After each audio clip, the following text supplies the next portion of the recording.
Bonjour à tous. On va commencer par une idée un peu contre-intuitive.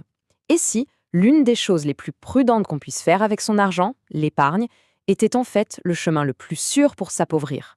C'est une idée assez déroutante, on est d'accord. Et pourtant, on va voir ensemble pourquoi elle est bien plus réelle qu'on ne le pense. Posez-vous la question juste un instant. Imaginez que cette croyance qu'on a tous, la sécurité de l'épargne, ne soit qu'une illusion. Que mettre son argent bien à l'abri sur un compte, c'est en réalité le meilleur moyen de le regarder perdre sa valeur petit à petit. Pour que ce soit bien concret, on va prendre un exemple, celui de Marie. Marie, c'est un peu nous tous. C'est cette personne hyper sérieuse qui a toujours bien fait les choses, qui a écouté les conseils, mettre de l'argent de côté sagement pour l'avenir. Marie, elle a 50 000 € sur son livret A. Et ce chiffre, il est là, rassurant, sur son relevé de compte depuis 10 ans. Il n'a pas bougé d'un centime. On pourrait se dire, parfait, son capital est en sécurité, il est intact. Mais est-ce que c'est vraiment le cas? Eh bien, la dure réalité, c'est non. Regardez bien ce graphique. Le montant sur son compte est resté le même, oui. Mais ce qu'elle peut acheter avec, ça a complètement changé. Ces 50 000 € de 2014 n'ont plus que le pouvoir d'achat de 38 000 € aujourd'hui.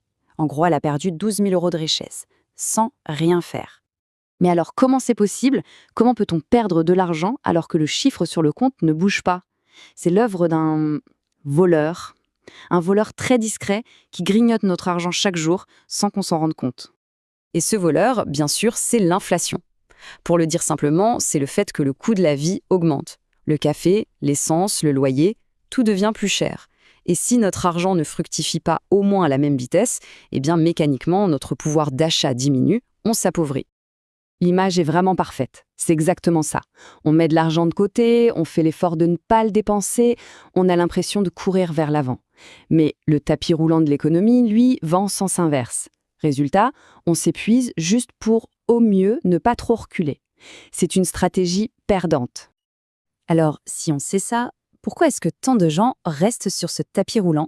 Souvent, la raison est psychologique. C'est l'attente du fameux bon moment pour faire quelque chose. Un moment idéal qui, soyons honnêtes, n'arrive jamais. Et ça nous amène à une des règles les plus importantes en finance. Ce qui compte vraiment, ce n'est pas d'essayer de deviner le moment parfait pour acheter ou vendre, personne n'y arrive. Non, la vraie clé, c'est le temps passé à être investi. C'est la durée qui crée la richesse, pas le timing. Et voilà le paradoxe. C'est vraiment le cœur du problème. La peur de perdre de l'argent en investissant, une perte qui est potentielle, qui n'est pas sûre du tout, pousse des millions de gens à accepter une perte qui, elle, est absolument certaine, celle de l'inflation.